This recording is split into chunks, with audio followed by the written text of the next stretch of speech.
يو مشهور او شديد ضعيف الولد شعراء كتب بعيد كتب حسهم دا روايات او دا روايات انتهائي غير سخت ضعيف رسول الله صلى الله عليه وسلم ما غير توجه حكم ذلك تدين نسبة رسول الله صلى الله عليه وآله وسلم تقلنا جائز دي دا روايات مردود دي دا روايات الموضوع سبيل راكم شديد ضعيف او ايمو كلام ممكن ودا غير كلام مو هغه په قرات کې په چې دا خلک دا وایي چې دا خو په فضایل خو دا سي ورته په فضایل کې هر ضعیف نه دي صحیح دا ضعیف په قسم یو ضعیف مردود دي یو ضعیف مقبول دي دا ضعیف مقبول دا خپل دا ضعف خپل شرایط لري هغه ځکه شیخ دا د قواعد چې والصلاه والسلام على خير خلق محمد واله وصحبه اجمعين اما بعد نن یو مشهور او شدید ضعیف روایت چې هغه د خطبو د عید د خطبو حصه هم دا روایت او دا روایت انتهایی ضعیف دی ډېر سخت ضعیف دی رسول الله صلی الله علیه وسلم ته د هغه نسبت جایز نه دی هغه روایت زه یې ور په سند باندې د سند را سره یادوي چې مکمل اسانید مکمل طرق استی مخ ته راسي د هغه بعد بیا ان شاء الله العزیز حکم او د اقوال د مقابل راغلي دا زما لاس کې مسند احمد بن حنبل دی په دې کې 9202 روایت دي حدثنا يزيد بن هارون قال أخبرنا سلام بن مسكين عن عائد الله المجاشعي عن أبي داود عن زيد بن أرقم قال قلت أو قالوا يا رسول الله ما هذه الأضاحي درى ضحيت قال سنة أبيكم إبراهيم إبراهيم عليه السلام سنة استاسو لا إبراهيم عليه السلام قالوا ما لنا منها قال بكل شعرة حسنة قالوا يا رسول الله فالصوف قال بكل شعرة من الصوف حسنة دا روايات دلت ذكر دي ومسند أحمد دا روايات مدار دا نور روات دا رسل دا مدار ذكركم سلام بن مسكين عن عائد الله المجاشعي عن أبي داود عن زيد بن أرقم دا السلام سبعنا قرر دي متفرد شاتوك سلام بن مسكين عن عائد الله عن أبي داود عن زيد بن أرقم دا بنجي دا مدار دا سلام بن مسكين بعد دا رواية ديرو خبر راولي مثلا دا سلام بن مسكين سخو يو يزيد بن هارون راولي یو چا راوړی دي دا هغه روایت د ادب مسند احمد کې نور چا راوړی دي د یزید بن هارون سره د احمد بن حنبل ما سوا شپږ کسانو نور روایت کړي یو خدای مسند احمد چې احمد وو څو کسانو نور کړي شپږ کسانو زه هغه نمونه درته خم احمد بن منیع دا مخکنی سره د خپل مسند لري دغه په مسند کې دا روایت راوړی دي خو د مسند نایابه دي حواله په مصباح زجاجه د بوصيري کې ده بوصيري عبد بن حميد بخبل مسند كي اغم يزيد بن هارون روايات كردي تصور ابي اصل يوم مسند يوم احمد ورسره لا تصور ابل حسن بن علي الواسطي دا روايات يزيد بن هارون نكردي دا غير روايات بها ابن عتيق بكامل في ضعفاء الرجال كدي ابل احمد بن منصور الرمادي كردي بنزم راوي نو دا روايات محمد بن اسماعيل المستملي الوراق دا یو کتاب دی د عرفات د ورځې پر فضیلت یې لیکلی دي فضل یوم عرفه هغې کې دا روایت راوړی دي او بل شپږم سړی محمد بن مسلمه الواسطي د ده روایت د ده سره ګرده دغه د ده روایت حاکم په مستدرک کې په څلورم جلد کې پر 422 صفحه پر 3400 رقم باندې دا روایت راوړی او د دسه بیا بیهقي کړی دی ګوري بیهقي د حاکم شاګرد دی بیهقي په سنن کبرا کې نم جلد 419 صفحه نظر ولسم رقم باندې دا روایت راوړي. دا دوی حوالې مې ځکه درته وویلې چې د دا راوي نوم کې هلته خطا راغلی ده په بعضو نسخو کې. محمد بن سلمه الواسطي لیکل سوي دي، خو محمد بن سلمه الواسطي دا د یزید بن هارون په شاګردانو کې په دا نوم باندې راوي نسته، دا محمد بن مسلمه دی. په بعضو نسخو کې خطا راغلی ده، ځکه مې دا درته واضح کړي. او بل ابو خیثمه زهیر بن حرب د یزید بن هارون وم شاګرد دی. د هغه روایت خطیب په خپلو امالیو کې او د هغه څخه قاضي مارستان په مشیخة الکبرا کې راوړی دی دا روایت. نو د یزید بن هارون په دې روایت کې څو شاګردان دي؟ د یزید بن هارون استاد بیا څوک دی؟ سلام بن مسکین دی. د سلام بن مسکین څخه د یزید یو خو یزید بن هارون ذکر کړی دی، دا یو د یزید بن هارون ما سوا 7 کسانو نور ذکر کړی. څو؟ هو معلوم دی، یو ابو الحسین دی، دا نامعلوم دی، هغه مشکل علامه ذکر کړی. و کړی نو ګرد د سلام بن مسکین په ټول څو شاګردان سي؟ اته. څوک دي؟ یو آدم بن ایاس، آدم بن ابي ایاس دی، د روایت په ابن ماجه کې دی. بل هدبي بن خالد دی، د روایت په مسند ابي علی موصلي کې دی، حواله په مصباح الزجاجه کې ده. ابن حبان په مجروحین کې دغه ابو یعلا څخه کړی دی. طبراني ابو القاسم سليمان بن احمد الطبراني په معجم الكبير کې، امام بيهقي رحمه الله په سنن الكبرى کې د هدبي بن خالد روایت راوړي. بل عاصم بن علي دی، څلورم شاګرد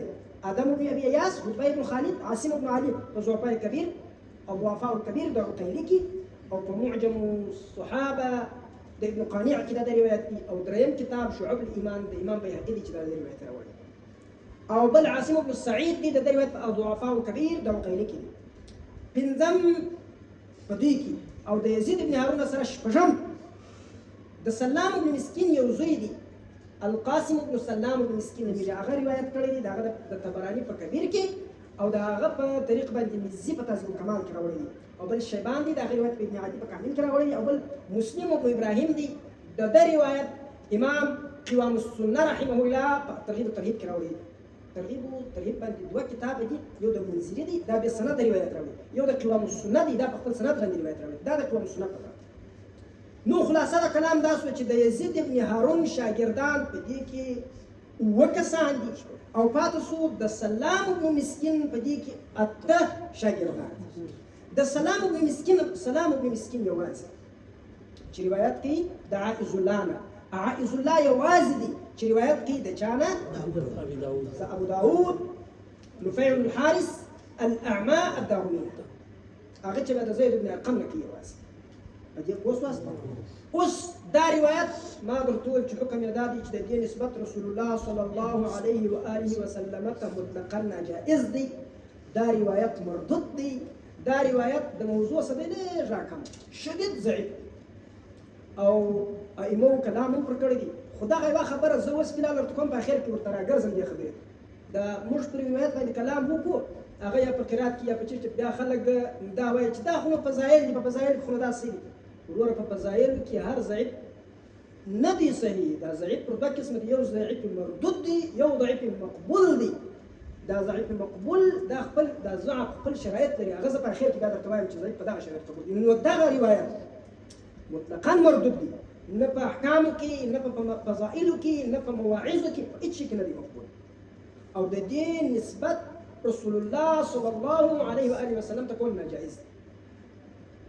ځکه به دې کې دا دوه روایت دي. سلام بن مسکین اگر چې متفرد دی، خو پر هغه باندې داسې کلام نشته چې د ده په وجه روایت رد شي. خو د سلام بن مسکین چې کوم استاد یې عائذ الله ابن عبد الله المجاشعي، دا ائمو اتفاق سره ضعیف بللی دي، دا ضعیف دی. صحیح شو. د دې وجه امام او په ټول عالم کې د دې حدیث تصحیح فقط حاکم کړی، او د حاکم سره په مخالفت کې تمام نقاط ائمه چې په هغه کې بخاري هم شته، ټول د ده سره مخالف دي د تصحیح. نو د حاکم خبره خطا ده، او په اجماع کې کومه خبره ثابته ده غسي. خیر، عائذ الله امام حاکم رحمه الله چې په مستدرک کې دغه ویل هذا حدیث صحیح الاسناد چې ورته ویلي ذهبي وایي یا صحیح الاسناد نه دی، خو په دې کې عائذ الله شته. دا رقم ابن عدیم دا د عائذ الله په ترجمه کې راوړی، خو ځینې علماو دا د عائذ الله په ترجمه کې راوړی دي چې دا د ده په وجه دی. ځینو نورو بیا ده أبو داود بترجمة كراوي خو عائد الله ضعيف دي بالاتفاق خو الروايات كخالص ده عائد الله هم سري بكشيك وين ضعيف بواي ضعف بدون نوي خو أبو داود بكشي ده بواجب بدي ده ضعف دير قبيل أبو داود سوق دي أبو داود نفيع ابن الحارث الأعمى الدارمي ده ترجمة أو ده عائد الله ترجمة فطوله هذا كتابون يشتغل ضعفاء واللي بيني دكتور كستا مثال بتوجا إمام البخاري بتاريخ كبير كي صغير كي ابن عدي بكامل كي عقيلي بضعفاء كي ابن حبان بمجروحين كي أو ذهبي بميزان الاعتدال كي حافظ بلسان الميزان كي بمغني كي المغني في الضعفاء أو دار كم دا أبو داود نفيع بن الحارث كده دا بكذابين كي بكشف الخفاء كي باغي مقدمة كده كذابين رواه راوي باغي كم راوي نو د دې تراجم د دوارو د بس په دغه کتابونو کې دا کوي خو د نفیع بن الحارث ترجمه زنه د تهذیب الکمال درته وایم چې خالص دې د توري دغه دوشه امام مزي رحمه الله ده نم ذكر فيه نفيع بن الحارث أبو داود الأعمى الدارمي يقال الهمداني السبيعي الكوفي القاص يقال اسمه نافع ده فعلا باندي دخلنا كالكي خبرنا كالكي بديك داوي قال عفان عن همام قدم علينا أبو داود نفيع بن الحارث فجعل يقول حدثنا البراء بن عازب وحدثنا زيد بن أرقم فأتينا قتادة فحدثناه عنه دي واي شدغ نفيع بن الحارث أبو داود دا مشترالي دا براء بن عازب أو دا قتادة دا زيد بن أرقم مشتري وياتوك مش دا أولاد دامي قتادة ابن دعامة السدوسي رحمه الله دا روايات دا مشتدارة كمون فقال كذبا تشكري دي درواغي ويلي فقال كذبا تشكري إنما كان هذا سائلا يتكفف الناس قبل طاعون الجارف ما يعرض في شيء من هذا ده هو رسول قرو شانديك ولي ده درواغ وي ده نور الطول قلت له ده ويلي ده عن همام دخل أبو داود الأعمى على قتادة فلما قام قيل إن هذا يزعم أنه لقي 18 بدريا قتادة لدي ورلي شالت ورلي بارك خلق قلت شدي دا واي دا نفيع بن الحارث شد أبتلس بدري الصحابة وكرام سردد ملاقات سنة فقال قتادة هذا كان سائلا قبل الجارف لا يعرف في شيء من هذا ولا يتكلم فيه فوالله ما حدثنا الحسن عن بدري مشافهة كالصنف ألاك حسن بسير بدري صحابي روايات كريم ولا سعيد ولا حدثنا سعيد بن المسيب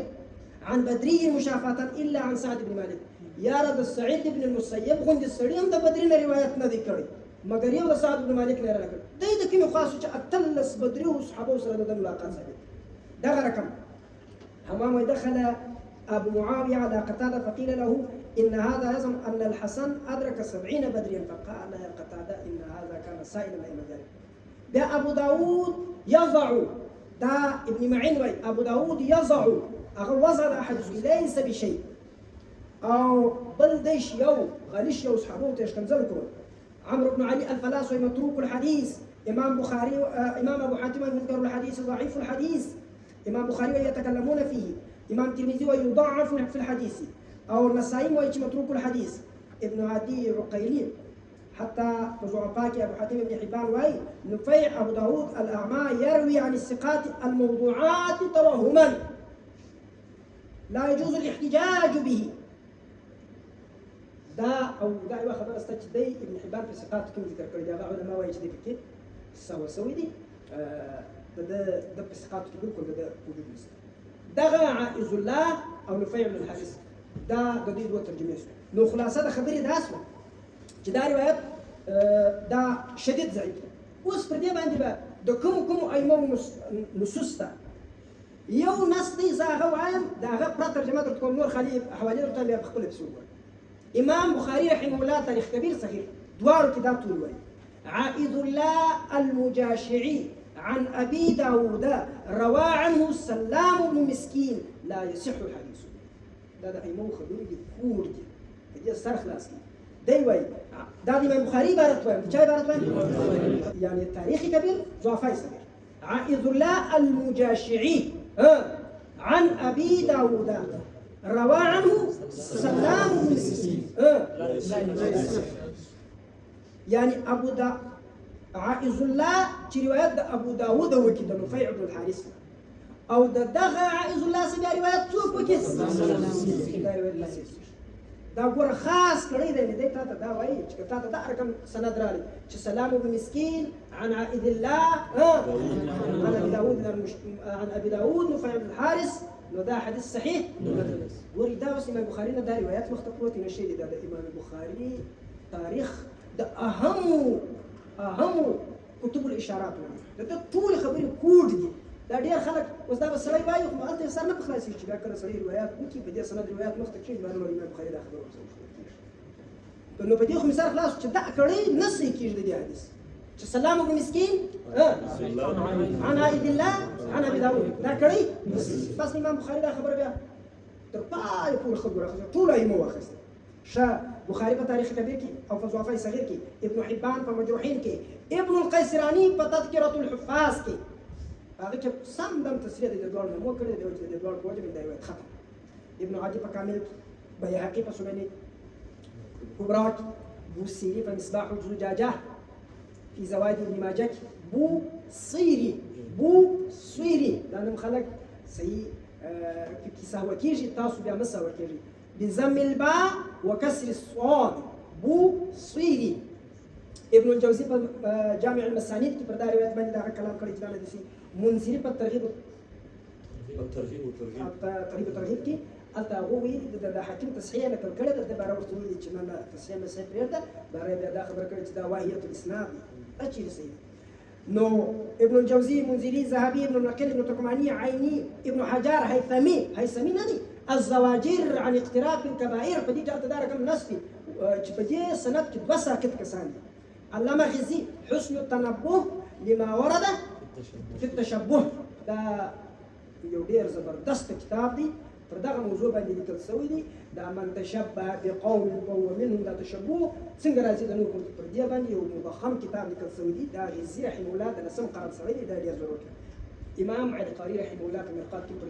پر دې روایت باندې مفصل کلام د ایوب کړی نو دا د ائمه نقاد مکمل تفصیل اوس یو خبره په اخر کې اوس څوک وایي دا خو په ظاهر دي دا د اختری په ظاهر کې دا روایت باید مقبول خو بالکل دا نه مقبول په فضایل کې چې کوم ضعیف روایات مقبول دي درې شرط بالکل اتفاقی یو شرط دا دی چې شدید ضعف ونوي د دې روایت په کې دا اول شرط لرسته یو شرط دا دی چې ضعف شدید نه وي ضعف به څه نه وي شدید به د دې ضعف شدید او دویم شرط دا دی چې د اصل عام به دا قاعده لاندې چې دا شی لاندې د عمل لاندې چې په ضعیف روایت باندې استدلال وکړي او دریم دا دی چې د عمل چې کوي د دې روایت د ثبوت عقیده به نه لري ځکه دی نه چې رسول الله صلی الله علیه وسلم ته دی شی منسوب کې چې رسول الله صلی الله علیه وسلم نه وي یعنی په صيغه د رویه او د دې شی باندې بیا ذکر کیږي په ذکر کې به په هغه رقم او عقیده به د دې نه لري نو ګوري په دې کې هغه اولنۍ شرط نه دی پر ځکه د دې روایت ضعف انتهایی شدید دی په اوس نو دا روایت بیانول او په دې باندې حجت کول په فضایلو کې ناروا دي ناجائز دي روایت شدید ضعیف دي در سره شبیه د موضوع دی موضوع ته ډېر وژندل کېږي ځکه کذاب راوي پکښې په اوس سبحان ربك رب العزة عما يصفون وسلام على المرسلين